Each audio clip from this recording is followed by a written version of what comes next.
In 1941, Swiss engineer Georges de Mestral embarked on a hike that would change the world of fastening forever.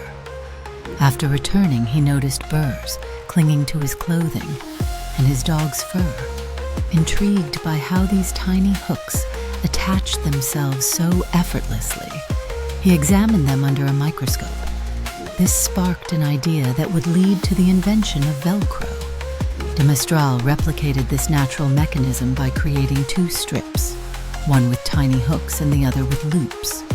After years of development, he patented Velcro in 1955. Today, it is used in countless applications, from clothing to space missions, showcasing how inspiration from nature fuels innovation and convenience in our lives.